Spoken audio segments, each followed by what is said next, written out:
Good morning, everyone. I am Janina and I will be your host for this morning. Welcome to the last TechX event for the year. For the previous sessions, we discussed so many interesting topics on different emerging technologies. To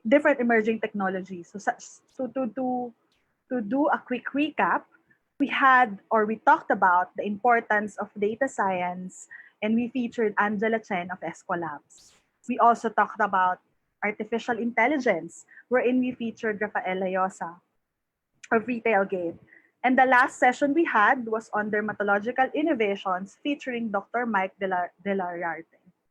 Today, we are going to talk about the application of data analytics in public service. TechX is one of the flagship events organized by the FEU Tech Innovation and Entrepreneurship Center. To know more about the FEU Tech Innovation Center, let's watch this AV.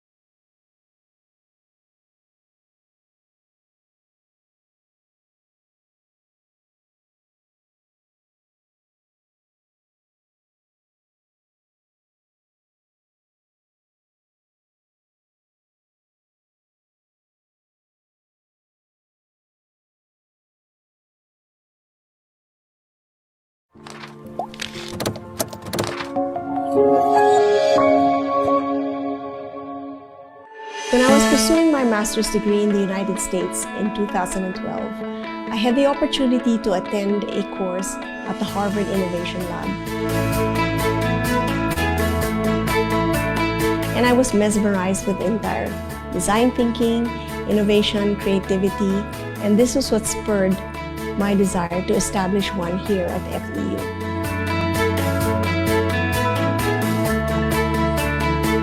The FEU Innovation Center is the first university-based venture builder in the Philippines. And the goal is to be able to create the next generation of nation builders through innovation, technology, and entrepreneurship.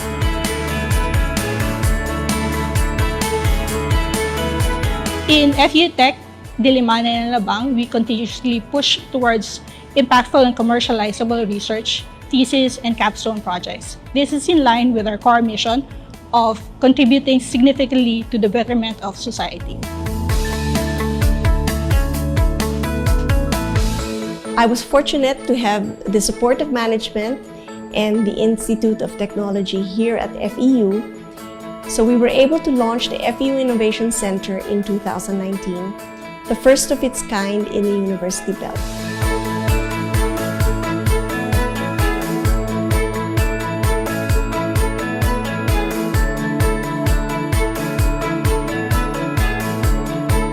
The reason why we set up these programs at the Innovation Center is to be able to co-create the entrepreneurial and startup ecosystem in the Philippines.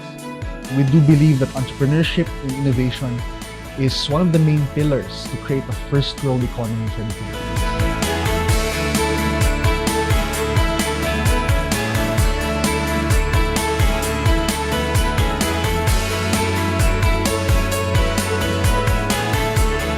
We continue to capitalize on our core strengths such as concrete technology, educational technology, construction technology, Internet of Things.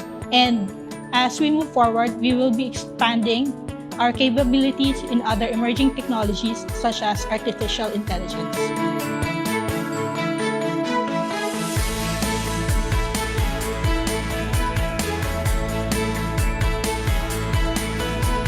To all of you students, we would love for you to become the next entrepreneurs, leaders, and innovators who will contribute to nation building.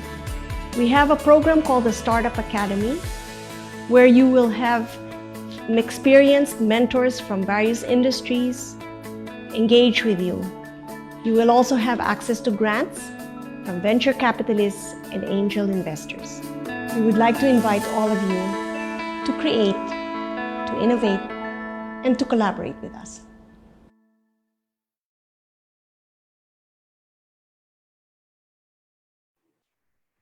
Okay, so that's FEU Innovation Center in a nutshell.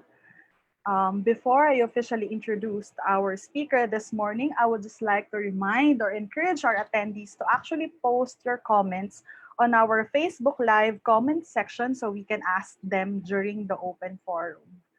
So without further ado, let me now introduce to you our speaker. He is the head for data and technology of WR Numero Research, a technology-driven polling and data analytics company that provides accurate, independent, and actionable data and insights into political and social sentiments, attitudes, and public opinion. He was a visiting research fellow at the Harvard University and an Erasmus Mundus Scholar at University of Genoa, Italy. Let us all welcome this morning our speaker, Mr. Leo Lofranco. Okay, good morning, Leo. Okay, go ahead. Uh, Hello. Oh, good morning. Good morning. Good morning. I couldn't open my video. I think I have. Ayun. All right. Hi. Good morning, everyone. Good morning. So, Good morning. Yeah, go ahead. um, is everyone already here, or should we wait, or let's start right Yeah, away? we can start. Oh, okay. All right. So, good morning, everyone. Thank you very much, Janina, for that wonderful introduction. So as mentioned, Janina talked about earlier, the importance of technology in the context of innovation, right? And innovation has a lot of things, there's so many kinds of different innovations, and what I'm talking about right now will be on how innovation can be done using technology in the context of public policies and governance. All right, so let me now share my screen. Um, okay, just a sec. Oops. Okay, let me find.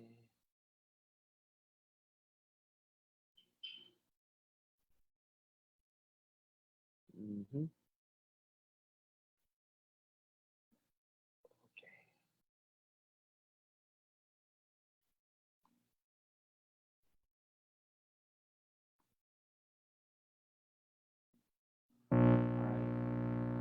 All right, so good morning, everyone. Nice to see everyone. Once again, my name is Leo Lofranco. I head the innovation. I had the the data analytics sector at our firm. It's called WR Numero. What we basically do is we collect and analyze digital data through mobile softwares and digital engagements to provide insights on political and social sentiments or issues, right? So this is basically what we do, right? So we are an analytics firm where data and technology and social sciences meet. And here in Warwick and Rogers, it's a combination, right? It's a multi-branch of science. So we work with a combination of statisticians, queer scientists, and policy makers. And it's basically that sweet spot, where data, technology, and social sciences meet, right? So let me actually give you a brief intro of the team whom I work with. So, oh yeah, so we have actually, so I work with Dr. Robin Ray Garcia. He is our leading political scientist. And then we have also Prof. Ador Amat Torneo. He is our leading social scientist, right? He has worked with a lot of the leading polling surveys like SWS and Pulse Asia. And we also have Abby Garcia, Abby Guevara, who is our senior associate in terms of client relations, right? And of course, myself. So like what Janina said, I had data and technology in our group because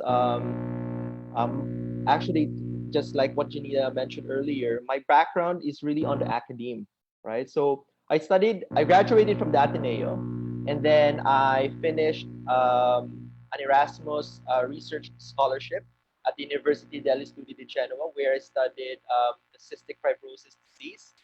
And after that, I did another research fellowship at Harvard University, where I also studied protein binding energies, right? So actually, by definition, my background is really on computational biology, and it's very surprising, and even for myself, how I moved from computational biology and the academia to an analytics firm in public policies and governance.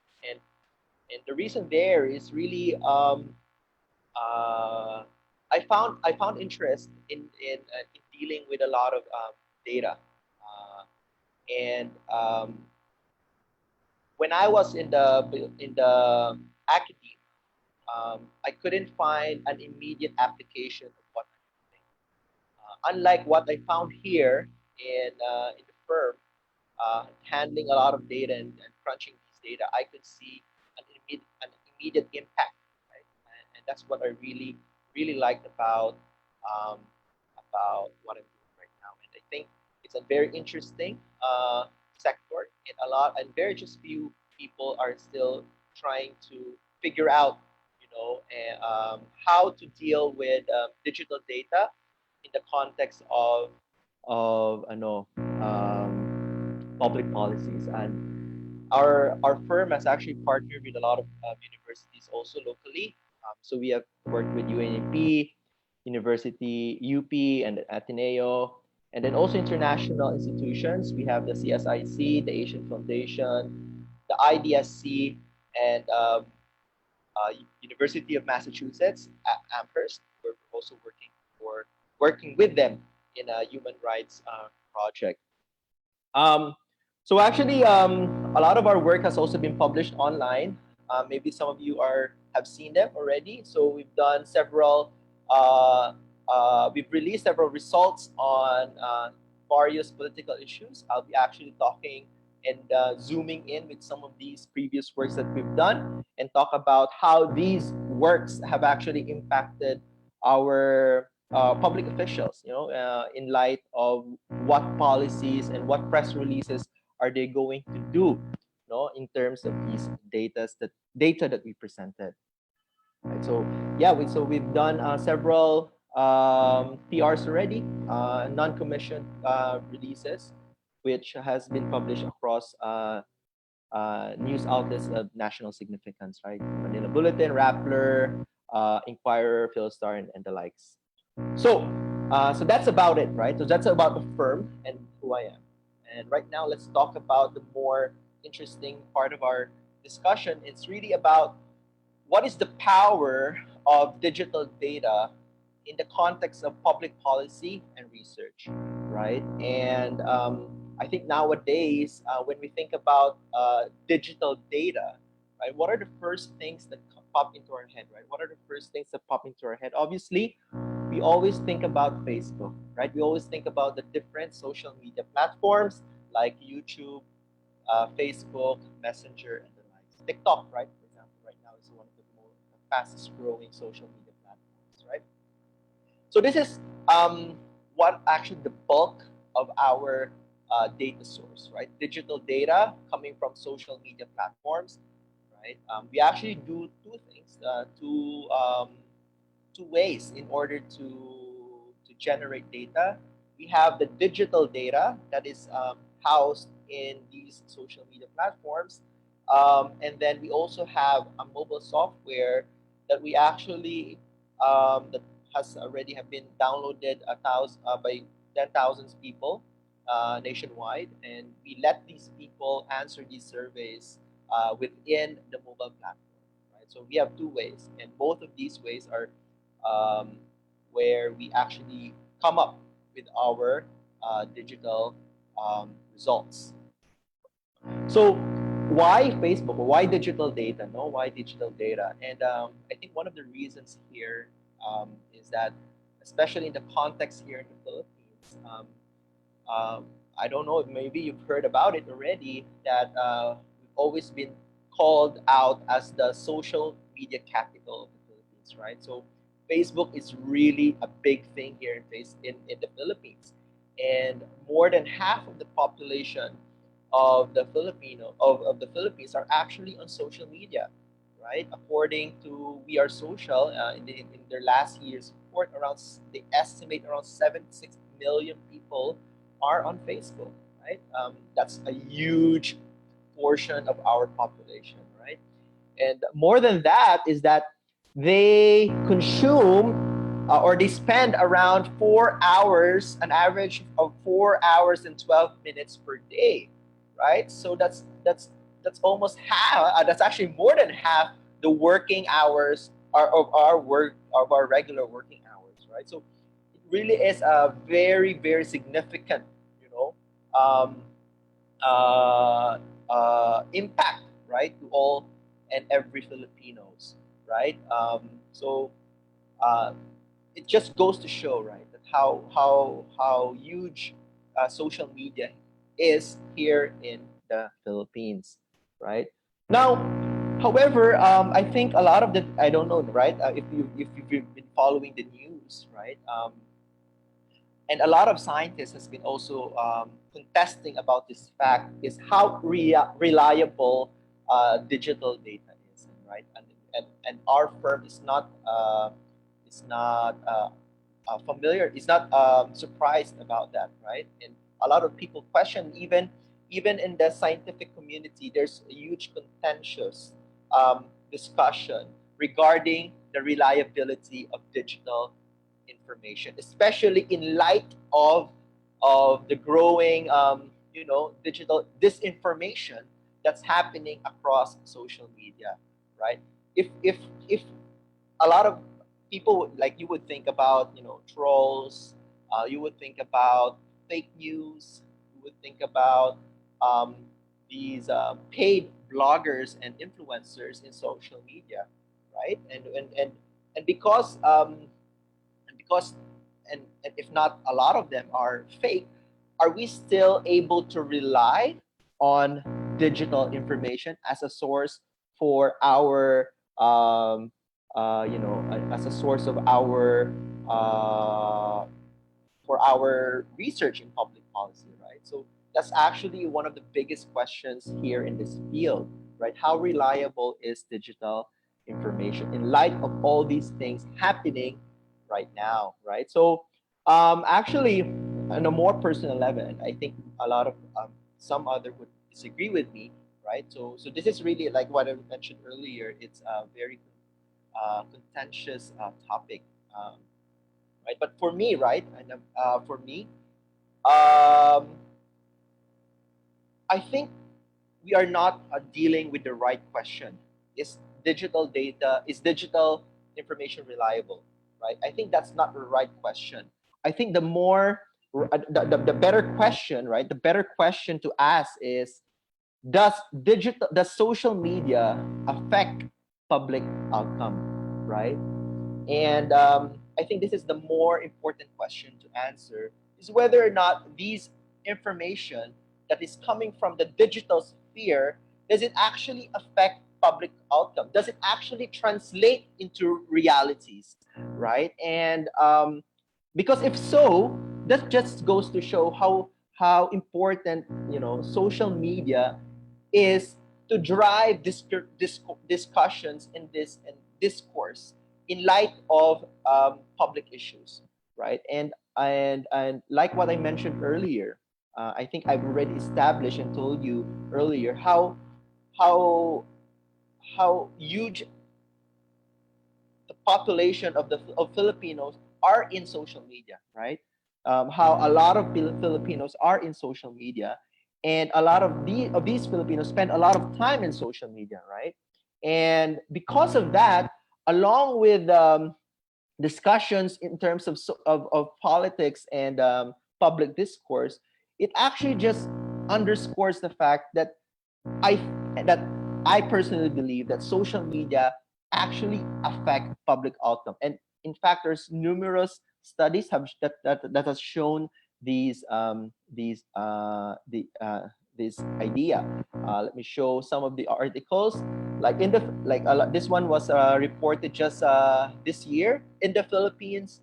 Fake news can get you killed, right? And it's very scary, to be honest, right? In the Philippines, a lot of fake news that people read about in terms of different topics can get you get killed. And this basically is trial by they actually call it trial by Facebook, right? And it's scary, but it's true, right? I think it's very true. And a lot of the articles also have mentioned how Duterte won the elections on Facebook, right?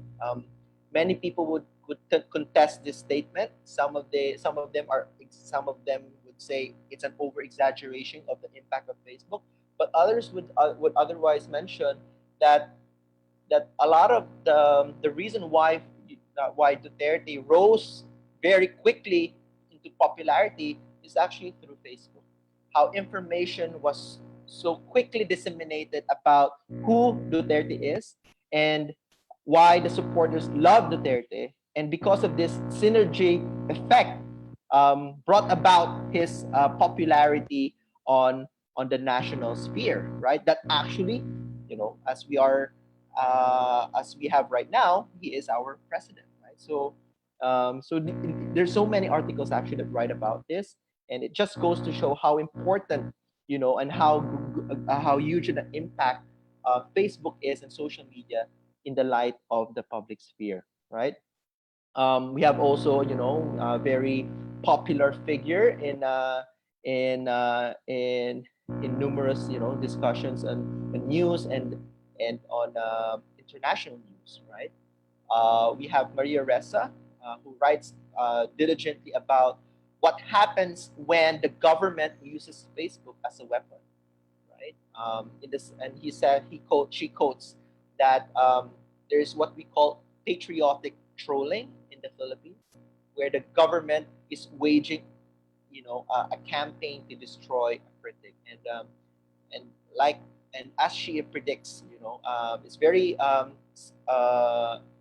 alarming how she actually predicted her own, um, you know, um, criminal charges that she's facing right now, right? So it's so they, all these things, right? All these things that I've mentioned, it just goes to show that digital data on Facebook, right? Through Facebook's Twitter and other social media platforms can actually affect public outcome. Can actually affect um, um, the realities. Can turn these discussions into realities, right? So just it proves the idea how impactful right now social media is, and these data. So it just goes to show also how important it is also to understand the data that you can mine on social media, right? So these are actually some of our examples that we have released in the past. So we have of course we have this this was done 2 months ago, last August 13 to 15, and we were tasked to do a survey on the Russian coronavirus vaccine, right? And basically, public officials are asking, what are people thinking? What are their thoughts about the coronavirus vaccine that is coming from Russia, right? And these public officials do not know what to think about it, and they have to know it quickly, right? They cannot wait for with an offline survey asking individual households about what they think about coronavirus, about the coronavirus vaccine. So um, we showed this perfect example of our results, and it shows how divided people are in terms of their thoughts on being vaccinated with the Russian vaccine, right? And as the figure shows, 5 in 10 or 50% or more or less half, thinks that, or agree to be vaccinated once the COVID-19 vaccine is approved. Or but a lot of other people, or the other half, are still think that the Russian vaccine is still unsafe, right? So this is the one on the left was done using a mobile survey, right? This is the one that I talked about, answering the survey using our mobile software. On another end, using digital sentiments that we collected in social media, it also um, showed a very similar result to the one that we did over the mobile survey. And there's also a lot of doubt about the efficacy of the Russian vaccine. 23% doubt about it, right? 14% would support the admin in participating the clinical trial. 11% would want the admin officials to be the first people to participate in the trial, and another 11% would condemn the idea of being lab rats being lab rats, being the first people to be vaccinated, right? So um, these two results show that there is a huge, skepticism, in light of the idea of being vaccinated with the Russian vaccine, right? So we actually submitted this and to some public officials, and what are the action? So what now? No, so knowing these data, what now? So if I were a public official, right?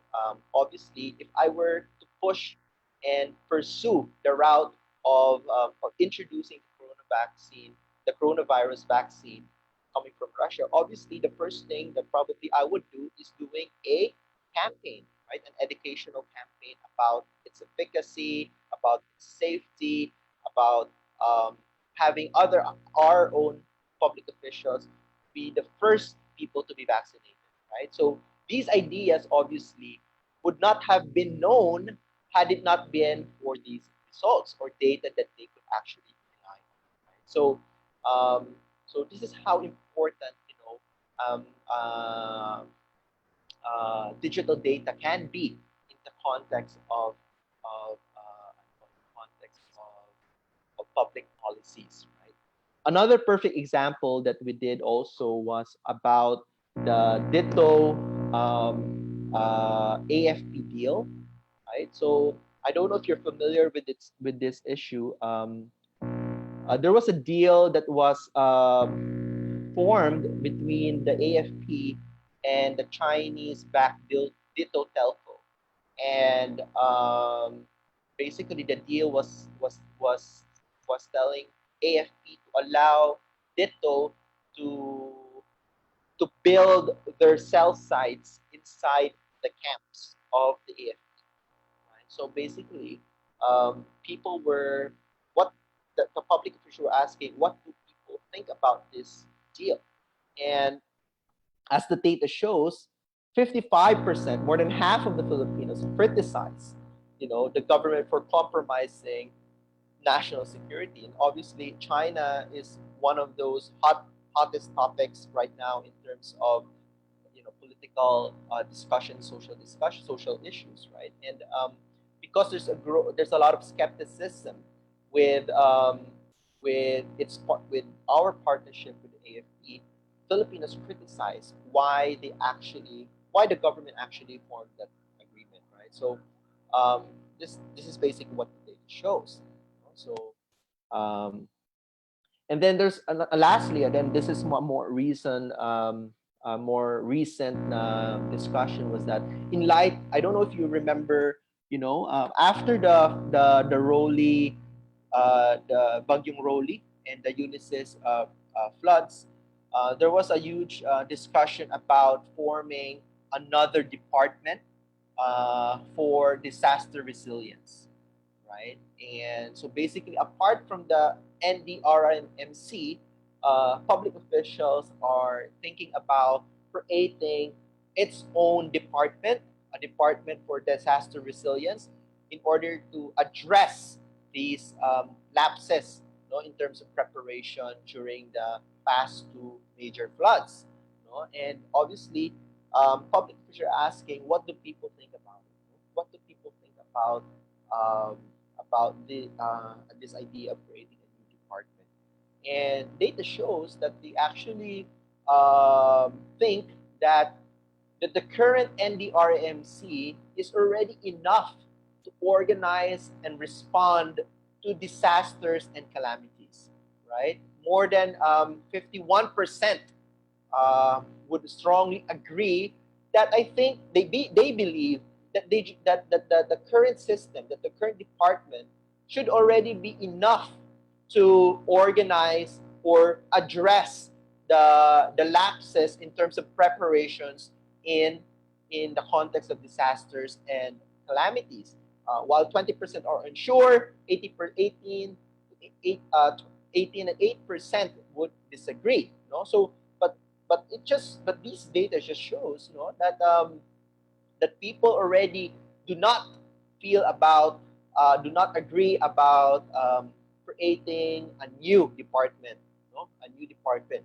They already they believe that that the current department would already be enough. So that the NDRMC is already enough. So these are some of the sample uh,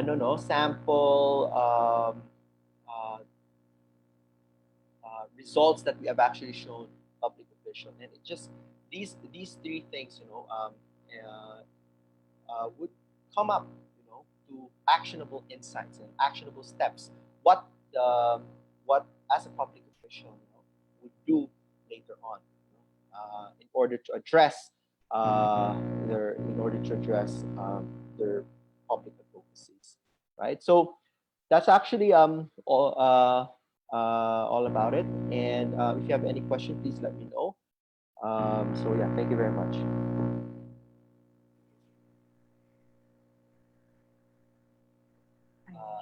Alright, yeah, I'm back on screen. Ayan. All right. Thank you, Leo, for that comprehensive presentation. So we're now proceeding to our question and answer. So I have some prepared questions here, but I would like to encourage, we have more than 100 viewers in our Facebook Live. We would like to encourage you to post your questions via our comment section so we can ask them during this open forum. So I will be moderating this session.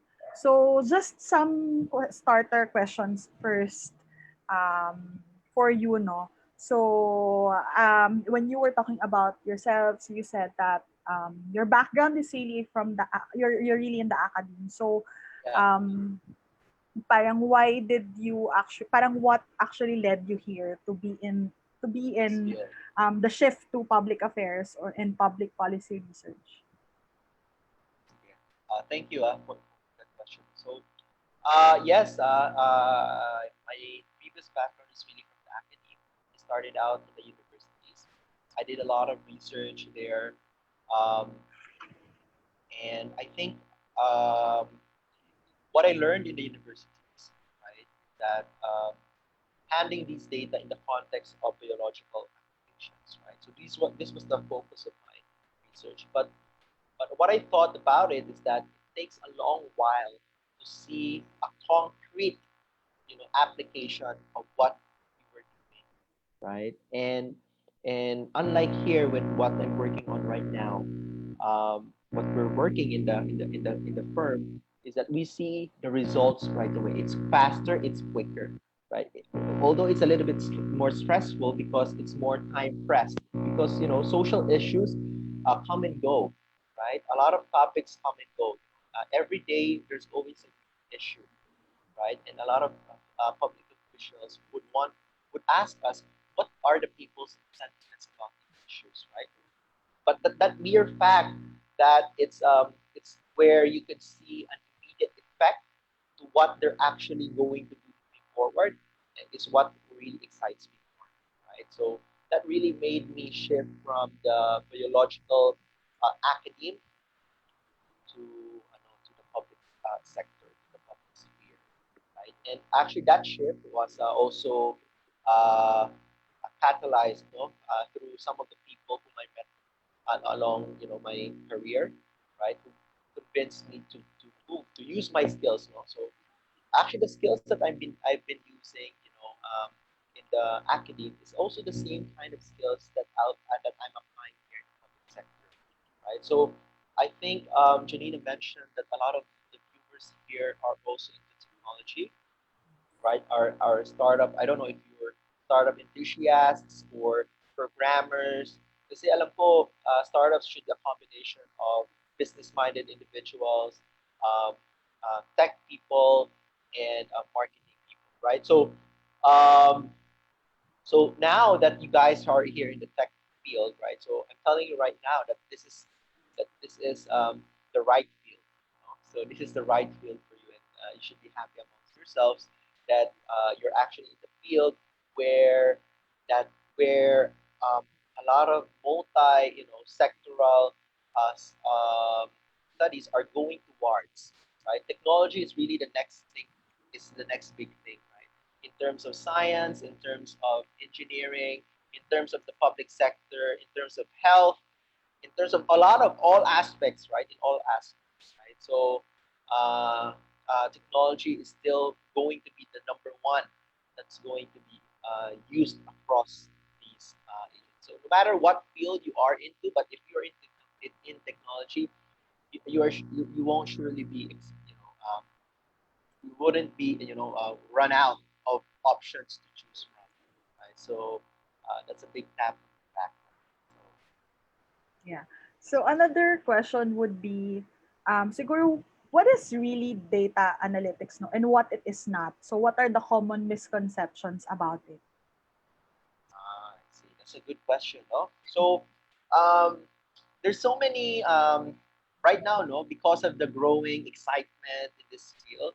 There's already misconceptions that grows around this field. So when they say about big data, the word big data, what is big data? But what does it actually mean? Or the cloud, or those jargons that people use, right? So, um, but in just the most concrete sense of what big data is, or what data is basically how to consume big data into applications, into actionable application, right? So that's really the big essence of big data, no? Handling big or huge data sets of data and converting it into more crunchable insights, right? So that's really the crux of what the study of big data is. No, and a lot of the misconceptions are like they say that big data is already on the retail, parang just doing payroll systems, just like that. That's already big data, right? So that's not it. No, there's the difference between big data and there's the difference also with technology, right? So technology is making things more efficient using technology. Big data naman is using large data sets in order to create insights, actionable insights, right? So yeah, that's one misconception that I often uh, hear, in this field, no. So they use loosely the word big data, right? So it's actually a big field, by the way. There's a lot of science into the big data. Uh, you have machine learning, artificial intelligence. That's actually one of the most closely knitted fields in terms of big data, right? So yeah. So, okay, another question would be, I mean, I think it popped out also on your presentation earlier, wherein there's a big question of how reliable digital data is. So, for example, in the Yes. context, putting it in Philippine context, so Yes. you mentioned we have about 76 million of our total population is actually on social media. So meaning, correct me if I'm wrong, ha. We are technically the source of all these data. And then there's a question of how reliable digital data is. So if that is going to be like a big question, how do we actually ensure that the data being used, for example, in research, or like for example in your firm, Important is something or reliable, something reliable, right? accurate, or that can because I don't think it's a question anymore if if it shapes public outcome, because it does. So how do we ensure that the data we're actually using for that is reliable? Right. So one of the few things, right, that we do in our firm in order to filter out, what is fake and what is not fake, right? So obviously, the source of our data sets, is we choose only reputable sources. Like for example, so we have a digital sentiment for news of national significance, right? So what are the people's sentiments that come from the major news outlets? Because obviously these major news outlets, they have their already ethical journalism ways that they practice, that they have to, just promote true news, no fake news, right? Those are no fake news in Philstar, Inquirer, and the likes of that, right? So that's one source. And we also have another source of data where we also mine data in terms of yung mga what we call them as mouthpieces of digital sentiments, right? So these are the influencers, the bloggers, these people who always talk about different social issues, right? So we separate these data sets in order to make to create a more broader perspective of how data can actually be skewed, right? How data can actually, because they could have different sentiments, no? So it always depends on the source, right? Okay. Now, you talked about now even with the current, with the news of national significance, it cannot be helped. There are obviously a lot of trollers there, right? Even trollers are present everywhere, whether it's on the influencers, whether it's on the national news. There's always trollers, and obviously, I think you guys have probably talked to a troller in social media if you're active in social media, right? And and whether they are reliable, these data that we see on Facebook, whether are they true? Are they all true? Obviously not. The mere fact that trolling is a huge industry just goes to show how a lot of them and how a lot of them, I don't know what percentage, but a lot of them would be trollers or fake accounts, right? So whether it's true or not is already, obviously, the answer is not everything is true. No, not everything is true sentiment. However, the more important, I think, question is that how much how much are they pushing the narrative? No? How much are they pushing the narrative to whose favor? In any political issue or social issue, kasi there's always a pros and a cons. People would agree, some people would disagree, right? And then people who disagree would have different reasons why. People who agree would also have different reasons why, right? Like for example, the issue that the one I mentioned about, do people agree about creating a department of disaster resilience, right? So news would come out, would break out, no? This person would want to push for a department for disaster resilience. So what are the people's thoughts about it? No? It's how powerful people are pushing this narrative is what is very important to know, right? This data that we're showing is already filled up with, of course, it already includes the trollers, right?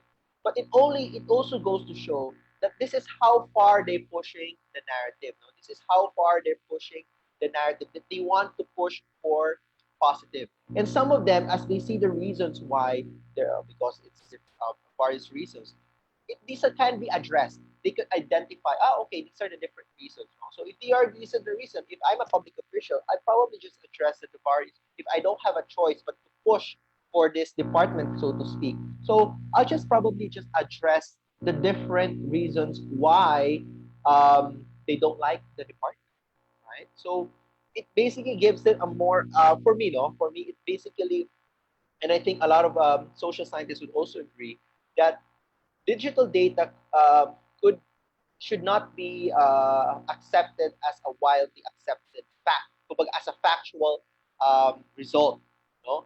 But it should be taken in the context that these are the different insights that you can draw upon these different issues, right? And how strong narratives are being pushed towards soft med in social media, right? So we already agree that it's not not all of them are true. However, how different aspects of ideas that are being pushed, the narratives are being pushed in SOCMED, this is what is really, really important, right? This is what is really, really important. And if I really have to decide upon a decision whether or not to pursue or not to pursue, therefore, I should just be aware that these are the different issues that people actually think about in terms of uh, deciding upon one issue or to the other, right? So for me, no, the mere fact that that trollers are pushing these narratives, or if it's not trollers, or some people, are pushing these narratives, um, it shows how important it is um, to understand these sentiments. Kasi if not, you would be assassinated in SOCMED, di ba? There will be a large outcry in SOCMED if you don't address this, if you're not aware about this, no? And a lot of right now social issues, di ba? People would say something today, and then the following day when they are being assassinated in Facebook, bullied in Facebook, public officials are being, they would retract their statement. Diba? They would retract their statement. There's so many instances that this happened. So if they had known about these sentiments, they probably would have not done that mistake, diba? Of saying something and then retracting it afterwards. No? So, diba, yung parang there are a lot of issues now, especially now in the pandemic, no, na they would draw flag, no, people with us or public officials would apologize, diba? So these things happen because they're not aware about what is the current sentiment in SOCMED, right? What is the current sentiment in SOCMED? That's really important. I actually have a pressing question in mind, no? Kasi for example, if we're getting sentiments of the public, I'm not sure how, I mean, if this is a factor, no? The kind of, or the sources of information, for example, the respondents would have. We all know that we all have our own echo chambers on social media. For example, um, person A is not really The same necessarily having the person. same set of people Yeah. that does the person B would be following. So putting it in context of, for example, yung mga woke people natin, they're like for example, I'm very active on Twitter and there are a lot of, they call it woke individuals. Yeah, yeah, So yeah. I know talagang that. I makita know mo na that. they're very active, they're very vocal, tapos in terms of saying a lot of things that's critical of the government. Right, right. And there's this mga, we call them, people call them as DDS. Pero iba Yeah. kasi talaga yung kanilang nakikita on social media. Right. Especially, I think a big factor also would be the algorithm on Facebook. Kasi for example, if they're following, yun nga, mga Yeah, pages that they are keep on causing disinformation. So yeah. the They keep narrative on is, yeah. there's a different narrative being pushed here for person B, and there's a different narrative being pushed for person A. Yes. So how does it actually, parang, is it actually a factor on when the data is already being analyzed, especially after getting the sentiments of Yes. people? It does factor, no? So the source really factors, no? So if you get, so you mentioned already that the two different factions now. We have the wokes, we have the DDS, right? So it depends really. So like what you said, no? If you get the source from different mouthpieces of the DDS sector, you're like, Mocha Uson, Banat Bay, there's so many others, okay? There's so many others, Mark Lopez, etc., etc., right? You would see the skew on the data that would actually pro to their narrative and how much engagements that they actually are receiving, as compared to those, of course, who are patronizing the oppositionist, right? Like the wokes, diba? So if you get their mouthpieces, also there are fewer of them, right? You would also get, this is how much, this is our different thoughts about it, and these are the engagements, right? So all of these two factions, they would obviously have opposing sentiments, no? They would have opposing percentages. One will be pro, one will be anti, no? So we presented both of them for you, for the public to crunch on these, right? At the same time, we also have those that are neutral, right? For example, yung mga national, yung mga Philstar, Rappler, of course, even Rappler, di ba, more woke siya. Yung TV5 mas pro-admin, mga ganun, no? So there's some factors to that, right? So, but in a more contextual sense, these are free, open, no? So obviously they are news. They don't exactly, in terms of, giving, in terms of posting a topic, let's say, yun nga, let's say on PhilHealth, you would just if you notice, no, PhilStar would have the same news as Rappler, as Inquirer. They would mirror each other. No, they would mirror each other. So we call them as national news of national significance, NONS. Um, and then we also collate them as one big whole, right? As one data set. And dito makikita mo yung labanan na ng both factions. Merong mga oppositionist na mga nagsasabi, meron din dito mga, kasi kumbaga yan yung battleground, right? Kasi the individual mouthpieces, medyo sila-sila lang. Sila-sila lang na nandun eh. Nag-uusap-usap sila sa isa't isa. Di ba? Yung like what you said, no? Ito yung narrative niya, ito yung narrative ng kabila. Tapos they always see each other, they always talk about each other, no? Pero pag pumunta sila dyan sa mga Rappler, Philstar, Inquirer, dyan sila nagkakatalunan eh. And dyan, importante to know what are the current sentiments of people in national news, no, in national news, right? So you know, so yes, that's right, no, it depends on the context and the source, and it really happens on a daily basis. So if I may say, no, these factions that happening right now in digital media, right? But so you know, so um, there's a lot of insights that you can draw, no? In terms of when you see actually these insights on a daily basis. I'm on mute. We're down to our last question already. Last two questions, no? Siguro, if there are almost always polarizing Yes. sides on different issues, how do we find the middle ground in such a way that data analytics would actually contribute to better policies that everyone would benefit from and not necessarily one side only? Um, that's a very double-edged question. No? It speaks about, syempre, the personal. We, as a firm, we only give our advice. We only give data, no? But we don't actually execute or apply the insight because that's not our job anymore. No? So for us as a firm, we present them the data. No? As to what they will do, that's already outside of our turf. No? Kasi, syempre, that's already the job of the public official, right? Whether that, how they would approach the data, right? So the question is, yun nga, how would we create a policy that is beneficial for both of them? Well, that's a very hard thing to do, and I think up until now, the public officials are scratching their head how to do that, how to appease everyone. No?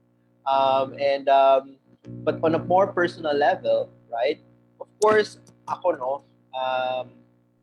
For me, uh, although this is a more ideal setup, that there should be no political color in terms of policies, right? There should be no political color in terms of, and actually, and in one sense, this is actually what represent to them, right? Especially when it comes to national news of national significance, this is where they see the different colors, no, the different sectors, reasons why, and it's upon them whether or not they would like to address these different issues that different parties are suggesting, right? So in order to find a middle ground, that's a super hard thing to do.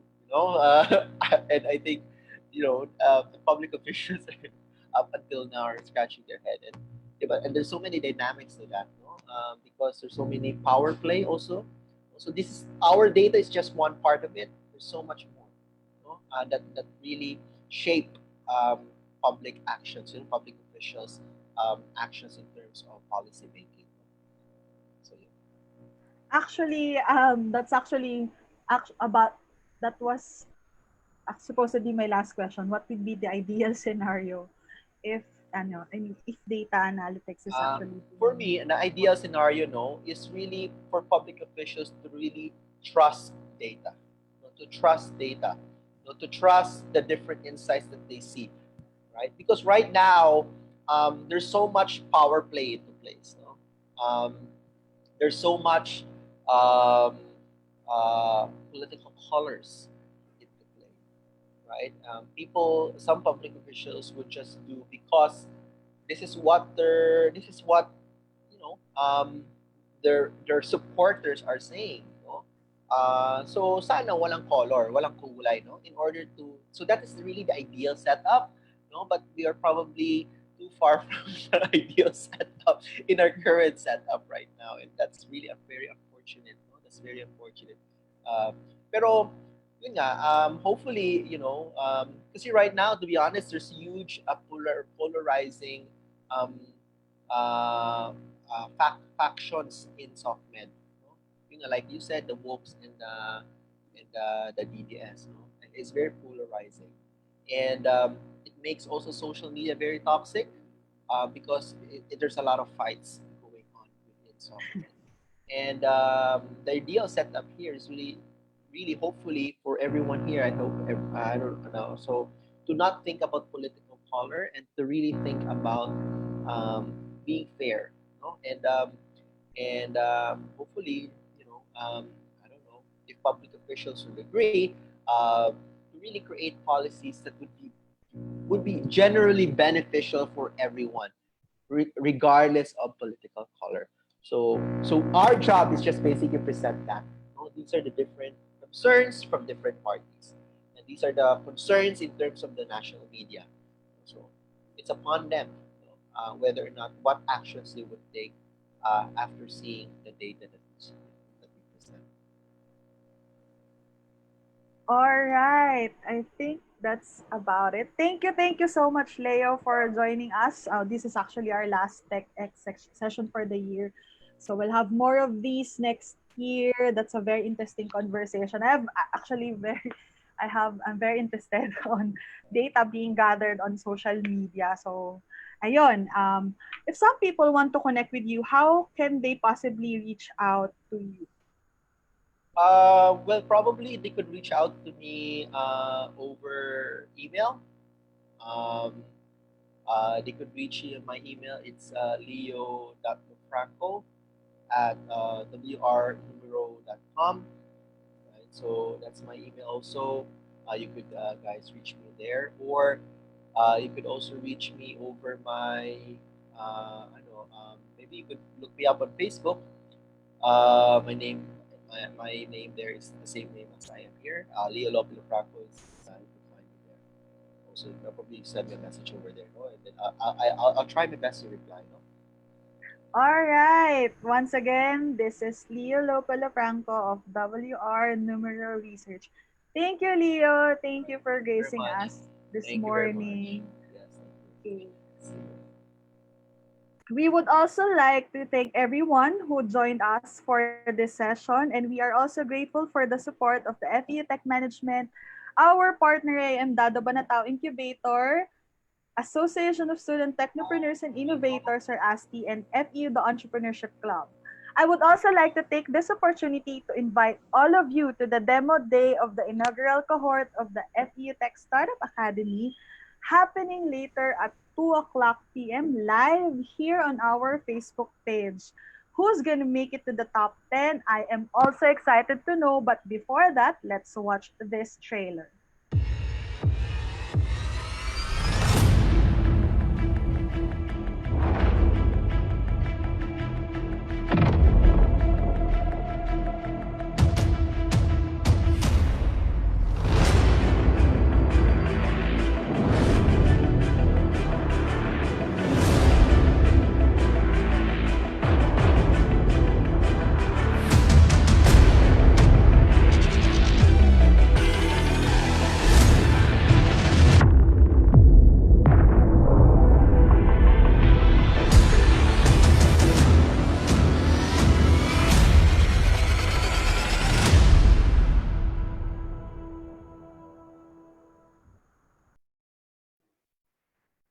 Okay, we hope to see you later, and we encourage everyone to follow us on our official Facebook page for any event announcements and updates at FEU Innovation Center. Let me also remind everyone to please complete our post-event survey to claim your digital certificate. Again, thank you for participating.